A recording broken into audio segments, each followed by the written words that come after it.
Yes, thank you Kuya. Ngayong araw ay National Allergy Day. Kaya pag-uusapan natin yung hypersensitivity allergy. Ayan, at makakasama natin ngayong umaga si Dr. Linda Varona. Isa po siyang allergologist, immediate past president po ng Philippine Society of Allergy, Asthma, and Immunology Incorporated. Naggaling sa Japan, kaya ang pagbati namin sa iyo, Ohayo gozaimasu. Ohayo gozaimasu. Ohayo gozaimasu. Good morning, Lynn. Good morning sa lahat ng mga guests natin. Opo. Ay, ng mga viewers pala. Ayan, wala masyadong problema sa Japan tungkol sa hypersensitivity, no? Para Ay, kasi marami din. Marami yung, din. Yung tinatawag nilang hay fever. Kaya ang dami sa kanila nakamask. O ganun. Kasi iniisip natin, di ba, pagka masyadong malinis yung lugar, wala masyadong pollution, mas lesser ang hypersensitivity. Kasi maraming puno doon. Talagang okay. napaka-green. Kaya yung mga pollens naman ang kanilang kalaban.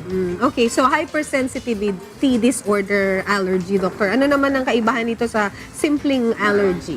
Ay, pareho lang siya. Yung hypersensitivity, allergy, tsaka yung allergy, parang shortcut. So, pero yung allergy can be several kinds. Pero yung hypersensitivity, specifically yun yung type 1 allergic reaction na tinatawag. Yung immediate allergic reaction. Yung pagka-allergic ka sa mga pollens na amoy mo kaagad, immediate makakaramdam ka na Yes, ng oo, allergic yung reactions. pagka nalanghap mo or nadikit sa katawan mo, agad may reaction within a few minutes or few hours. So meron pala mga type of allergies na matagal pa bago meron. mag-manifest sa katawan mo na na-allergic ka. Yes, Ganon. yung kasi apat na types, pero yung pinaka medyo related talaga sa allergy, yung type 1 tsaka yung type 4. Yung type 4, yun yung contact allergy na yung 'di ba, like sa hair dye or sa mga makeup Or yung sa mga sabon. Yes, sa jewelry. It takes mga 24 to 48 hours bago magkaroon ng reaction. Kaya yung iba, akala nila sa pagkain. Kasi, kumain ako to, naglumabas. Pero, kasi after 2 days pa yung reaction eh. Kaya hindi nila masyadong napansin na yun pala ang cause. Okay, kaya pala hypersensitivity, sobrang sensitive, Yes, no, tama. ng skin mo. At kanina may mga pinapakita, may pina-flash sa likod natin, doctor, na iba't ibang, Oh, yeah. parang iba-ibang uri siya ng mga allergic reactions sa skin, no? Particularly on this child, sa muka.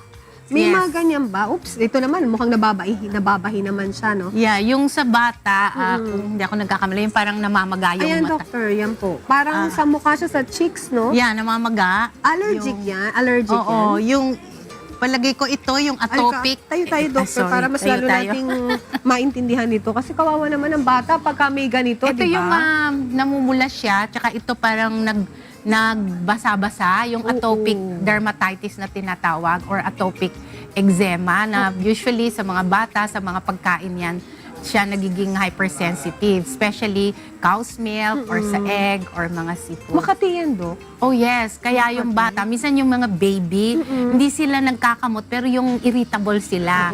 Kasi dito namumula. Mahapde, Dok, mahapde. Mahapde, tsaka hindi ba parang namamasa, Namamaga. nangangapal, namumula. Tsaka minsan, nagkakaroon ng infection. Pwede siyang magsugat, Dok, kahit hindi nila kinakamot. Kasi di ba pag bata, ang tendency nila magkamot. Oo, di ba? usually, yung nirarab nila yung ganyan sila ng ganyan, yung mga baby. Tapos yung nakakakamot na, ayan, nagsusugat, kaya minsan nagkakaroon ng infection. Kaya kahit gamutin mo yung allergy, hindi agad nag-i-improve kasi may superimposed na infection pala. Yung sa ganyang mga bata, Dok, paulit-ulit ba yan? Yung pwedeng magkaroon sila, tapos mawawala, tapos magkakaroon ulit. Oo, kasi Na kahit hindi mo ginagamot? May Oo, mga ganun kasing cases, itong diba? atopic dermatitis or atopic eczema, paulit-ulit kasi pag paulit-ulit na na-expose. Opo. Kaya yun ang sa aming allergies, yun ang ini-stress namin. Kailangan they should be able to identify kung ano yung triggers, no? Tsaka yung magawa ng skin testing para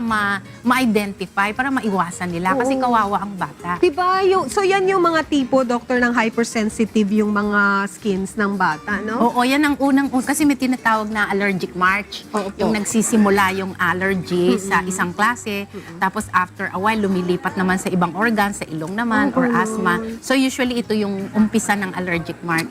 Naku, so pwede palang kumalat sa katawan niya ng isang bata. Dok, sabi mo kanina, pwede sa pagkain.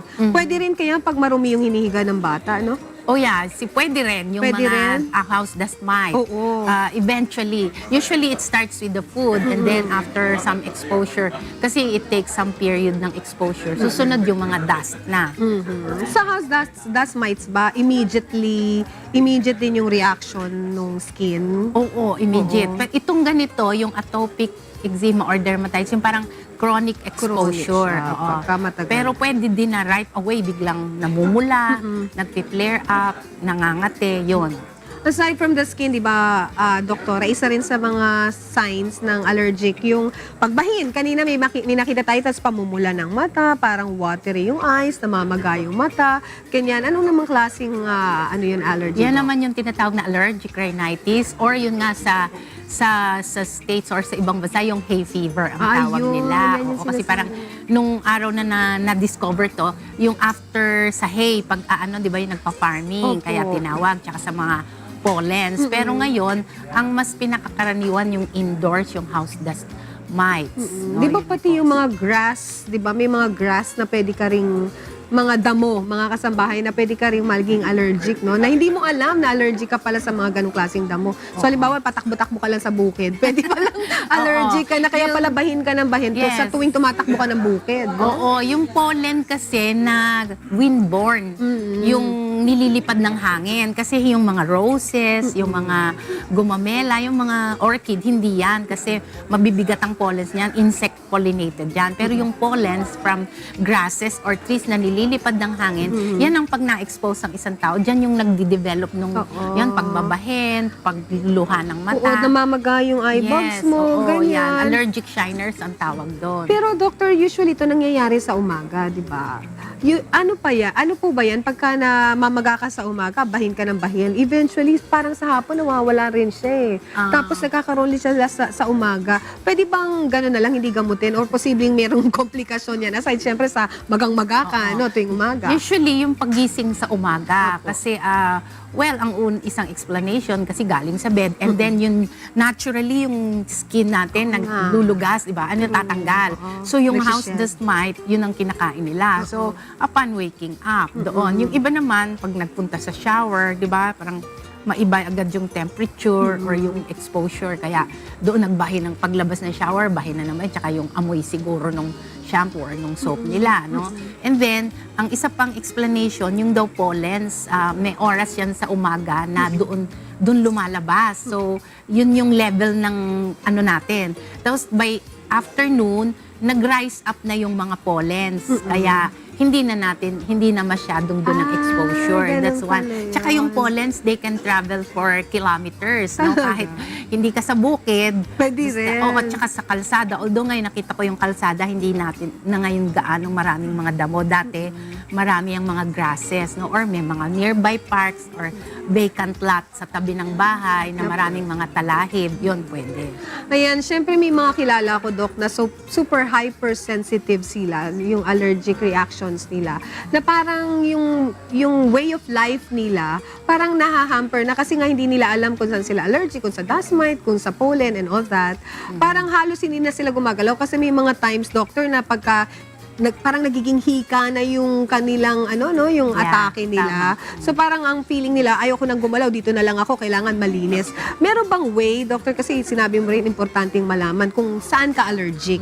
Ano po yung way na pwede nating malaman na ito palang dust mite na ito, allergic ako dyan or sa halaman na ito? Oo. May ganun po. Yun ang, yes. Oo. Kasi nga yung affected yung quality of life. Yun Yeah, ang yung quality tinatawag. of life. Diba? Parang hindi na sila nag-e-enjoy sa mundo. Allergic sila. correct. So, ang pinakamagandang gagawin dyan ay gagawan sila ng allergy skin testing. Yung allergy skin testing, ginagawa ng mga allergists.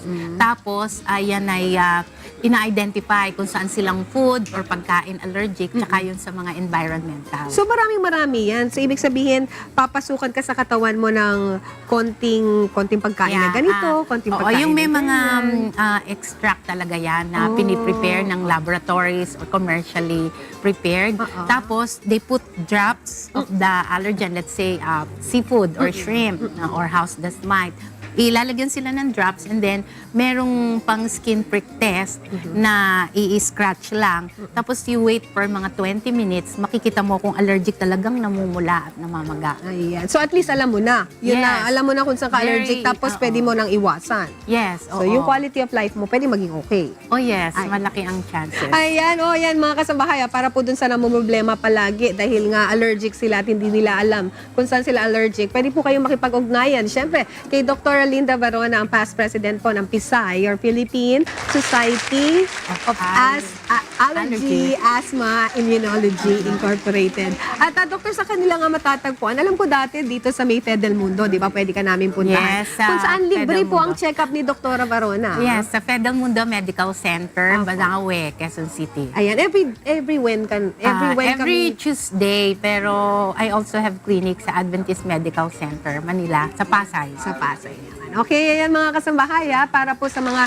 nais magpakonsulta ng libre kay Dr. Barona, makipag-ugnayan lang po kayo sa amin. Okay? Salamat po ng marami. Yan po ang ating topic ngayong umaga sa ating National Allergy segment Day namin. ng Usapang Pagkalusugan. Meron daw siya ipopromote yung National Allergy Day. Yes, oo. Kasi Kailan National po yan? Allergy Day ngayon. Sa Friday, meron kaming activity sa Events Center, Events Gallery sa SM Mega Mall. Ayan. It starts at 10 o'clock up to the evening, pero may program kami special, may mga lecture from 5 o'clock naman yon. Kaya we invite everyone to please come kasi may mga exhibits. This is in cooperation with Watson's. Ayan. Okay, so ayan po sa Mega Mall. Mega This Mall, coming SM Friday, July 11. 10 o'clock, pero alas 5 po ang mga Lectures. Ayan, para mas marami tayong matutunan tungkol sa allergies. Tsaka may free consultation din. Ay, very good. Okay, salamat na marami, Dr. Alinda.